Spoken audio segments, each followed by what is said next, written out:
Alright, what is going on, guys? Casual Fisherman here, bring you another casual fishing video. And today, I'm going to be doing something a little different, because I want to show you guys what I like to do when I'm looking for new bodies of water to fish. Now, as you guys probably know, if you've been watching for a while, I'm primarily a bank fisherman, and I like to go pond hopping. That's like 99% of the fishing I do. Get out of your fly. Anyways, what I want this video to be is I want to show you guys things I look for when I'm looking for new bodies of water, and these tactics have helped me catch my PB in the past, so I do highly suggest you guys listen to what I have to say. So without further ado, let's get into this video. Okay, so the first step I always take when I'm looking for new bodies of water is to actually find the body of water. And the method I use to do this is usually Google Earth. Now, I already found the spot that I want to fish because I've been planning on fishing the spot for a couple weeks now for this video, so I already have it pulled up on here, so I'm not going to actually do the search for the pond. But now that we've found the pond, I'm going to show you guys an interesting little trick you guys can do on Google Earth to find out more about the body of water with the fish. Now what I'm going to do here is, in this very corner right here, let's point the camera down there, there's a little thing which allows you to look back in time, get older satellite images. Now, oops, wrong way. Now the reasoning why I'm doing this is you can find out a lot about a body of water by doing this. Normally I do this to find out usually how deep it is, because if we go to the year 2012, let's see here, 2005, 2006, 2010, 2011, 2012. Okay, so 2012, we had a major drought here in Oklahoma. Had this horrible, horrible drought, and a lot of the ponds got very dry around here. Now, one of the things I'm noticing when looking at this pond is the fact that it doesn't really look like there's much of a drop in water. So, what does that tell me? That tells me it's probably a pretty deep body of water, which I kind of suspected, because while you won't be able to tell us from Google Earth, I've driven it past it before, and these are very steep ledges right here, and it's usually an indicator that it's very deep. So that tells. So when I'm going to fish earlier tonight, I'm probably going to be looking for ledges and drop-offs and humps in the water, because that's usually a good spot to catch bass. So highly recommend you guys take advantage of this tool on Google Earth. Now let's bring it back to current time. There we go. Now the second thing I like to do is I like to look for certain points, like things that could potentially hold fish on a pond. Now the first thing I notice is the entrance. I think there's a drain right here, so there's potential for moving water, current. You know, I've done a whole spiel before, so this is definitely an area to watch. You have a little point right here, and you know there's like a ledge right here. There could be some fish hanging out there, so it's definitely a spot I want to check out.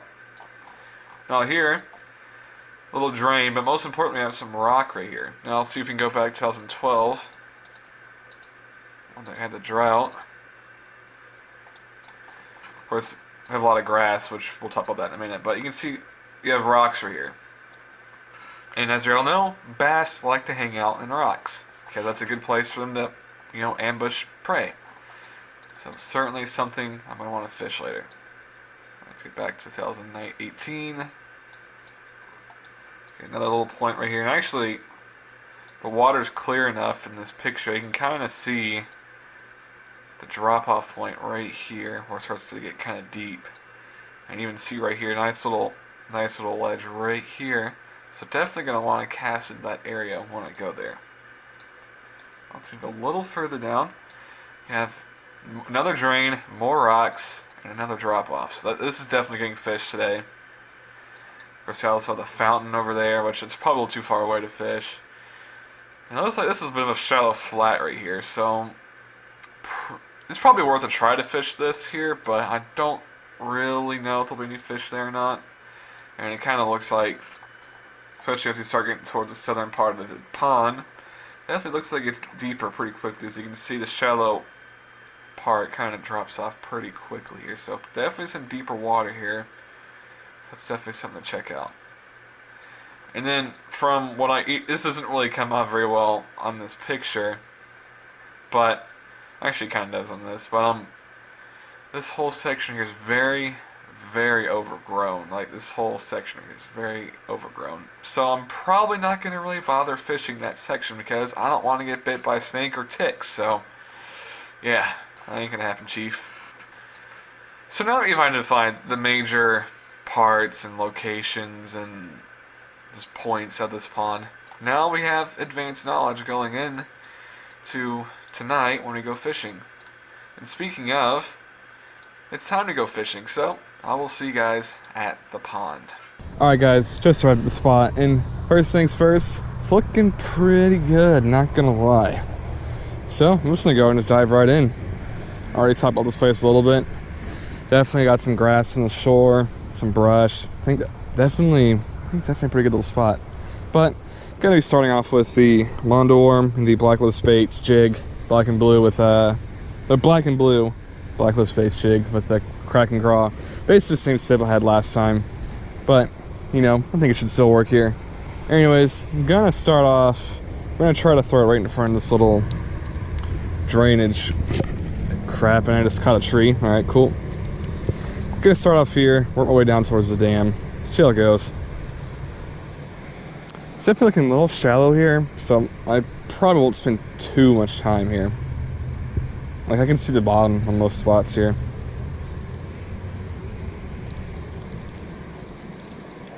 All right, so here in a few weeks, actually not even a few weeks, it's actually less than that. Here in a couple days, I'm actually gonna be moving back into college, to my college apartment. So if you guys might be wondering, well, what does that mean for this channel? Basically what that means is that probably gonna have fewer uploads, unfortunately. Probably be down to one, for sure one, at least 2 a week. But there is some good news to all this. And the good news is I get to fish some different spots and some new spots, including the spot I caught my PB at. So should be fun fishing some new spots and fishing some familiar spots that I really enjoy. And something just smoked it. This Mondo worm. Absolutely drill it. I think it might have been a gill, but I got distracted. Anyways, like I said, gonna be going off to college here in a couple days, so expect less uploads, unfortunately, but should be different spots to fish at least. Let's get back in there, see if I can coax where that was into biting. I don't think it was very big, but it's worth a try. Now, one of the things I'm noticing about this pond is that there's very steep drop-offs on the shore. Now, if I remember telling you guys in the intro, well, not the intro, but the first part of this video, it's usually a sign of fairly deep bodies of water, which so far definitely have to confirm that. But when looking for a new body of water, you want to know how deep it is?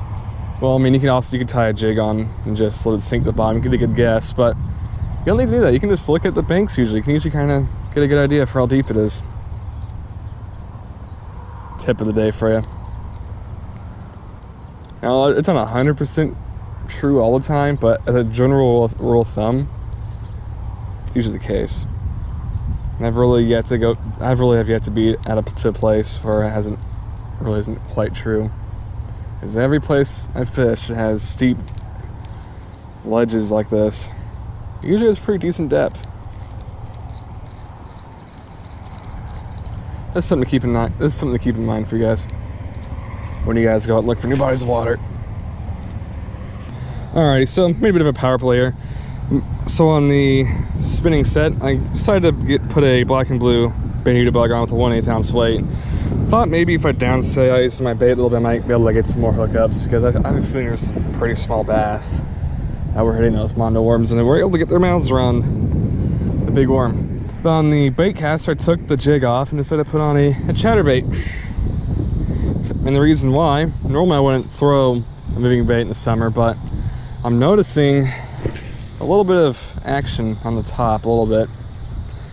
So I'm wondering maybe some bait fish is being chased around, or if they're chasing some bluegills, but either way, I figured I'd give it a try because the jig was not producing.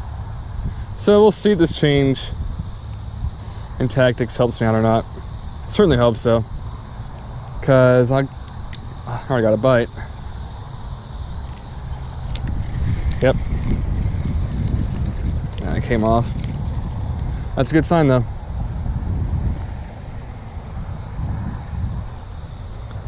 I think he dropped it.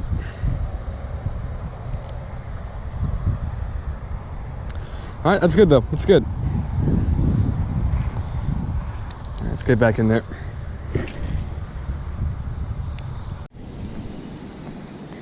All right, so I'm gonna kind of work my way back to where I started fishing earlier. I wanted to fish the dam, but unfortunately there's already someone kind of fishing there. And for like the two people on here that have actually fished with me before, they kind of know I kind of like having my space when I fish, so I decided to work my way back, which kind of works out because I can kind of fish the spots where I already got bites. Because I noticed the further along I went down this little shoreline, the less frequent the bites were.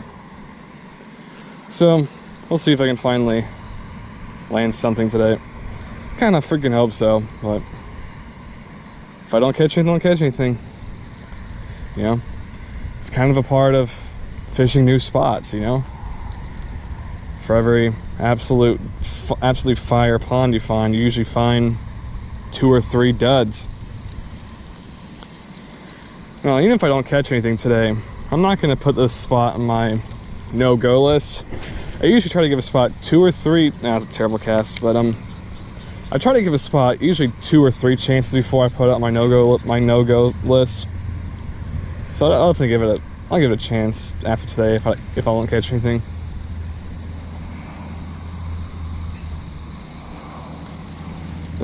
Anyways, back to wishing it was fall. Fortunately, it's not like 120,000 degrees today, because past like 3 or 4 days it's been 100 plus here in Oklahoma, with heat index around 115. No bueno. Which is one of the reasons why I haven't been fishing in like 6 days. Is I'm not sure about you, but I don't want to fish in that. This is not fun. But don't take this as complaining. You know, I kind of signed up for this living in Oklahoma, and summer grind can be kind of fun. Certainly seen a lot of people complaining about the heat and all that, but that's just kind of how it is on the internet. People love to complain about stuff. Now, one of the things I'm kind of wondering about is that the fact that we have a north wind today might be messing with the fishing today. We had a front come in last night, brought a little bit of rain. I'm wondering maybe that might be turning the fish off. I mean, I've had a few bites, but tough to say, really. And of course, I don't know, it's really kind of tough to say, because I've kind of had mixed thoughts on whether a north wind can affect fishing. I mean, I'm sure on like bigger bodies of water it does, but I don't know. I've fished on a north wind plenty of times this summer, and I've caught fish before, so tough to say. But I do know pre-frontal conditions can be absolutely fire. So I probably should have fished last night. But then it's also like 106 degrees outside, so wasn't too eager to fish in that weather. Did we do this again? I think I've learned my lesson the first 10 times. Oh, there we go. Got lucky that time. Definitely not as much bites on the bandita bug as the mondo worm. Fortunately, I don't really feel like tying it back on, so just gonna stick with it. We're kind of starting to run out of time at this point. I think we got, let's see here, 7:57, so probably about 30 minutes of daylight left. And actually, what's that notification? Guggen Squad Ultimate Gas Station Cook-Off. Probably won't watch that. Also, hope you guys are enjoying the new camera. certainly has some kinks to work out, like audio quality. I mean, unfortunately, I can't add an external microphone, which kind of sucks. But I'm really enjoying the zoom on it. But you know, hoping it's still decent quality. It's still got a ways to go on mastering that camera, but hoping it'll help this channel go to the next level.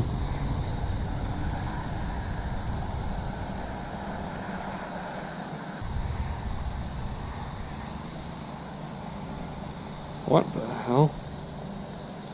That's why I only catch today right here. This is a newspaper or something. Guys, what species is this, guys? What do you think? There's trash all over the place in here. And that's what happens when you fish in a pond in the middle of a freaking city.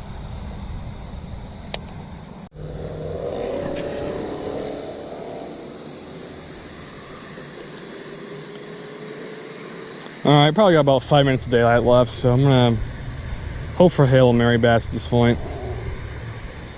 It's been as you guys can tell, it's been a tough day of fishing.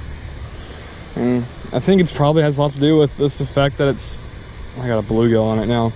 And I think it's just a lot to do with the fact that it's August. I mean, you know, I've always felt like August was the hardest time of year to fish. And the reason why is the water temperature is just so hot this time of year. I mean, it's probably in the upper 80s, maybe even near 90. And, you know, the fish just aren't having a great time in it. Oh yeah, look, little bastard took one of my little legs or whatever. But, you know, the fish are hot and lethargic. They don't want to be moving around usually. At least that's what I've found. So you just have to go ultra finesse just to give them the bite, but not trying to make excuses for myself. I'm not the type of person to do that. But I'm really more just musing on why I'm kind of falling flat on my face today. Of course, I've had some bites, even hooked up on one little dinker. But, you know, didn't get a good hook set, so I didn't catch him. Alright guys, don't really know what the lighting's gonna be like right now. It's because it's pretty dark. But I want to make this outro real quick while I still have today's events fresh in my mind, because I'm actually still at the spot. But, tough night of fishing, if I'm being honest, which is obvious because I didn't catch anything. But, that's kind of a part of what fishing for new bodies of water is, which is why I'm still going to post this. So, this might be boring for you guys, but, you know, maybe you guys will learn something. Maybe you'll see a little bit of what I'm looking for when I'm fishing new bodies of water. So, hopefully you guys enjoyed, hopefully you guys learned something new. But, in regards to this spot, I feel like tonight should have been a better night of fishing than it was. I wonder if the wind shift last night might have affected something. I mean, it could just be the hot water in general. Maybe it's almost full moon we got in the background. But normally full moon fishing is good, but I've kind of had mixed success on that.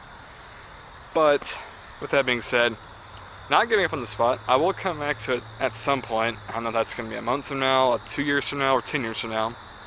I will give it another try. Anyways, I think I might fish again tomorrow night. Probably not here, probably somewhere else. But it's a maybe. Maybe just one last hurrah before I go back to college. One last good summer break fishing trip. But of course, as you guys remember in the very beginning of the video, I told you guys I was moving back to college here in 3 days, so you know, I won't regurgitate what I said earlier. So, with that being said, guys, hope you guys enjoyed today's video, and you guys know the drill. Keep it casual, folks.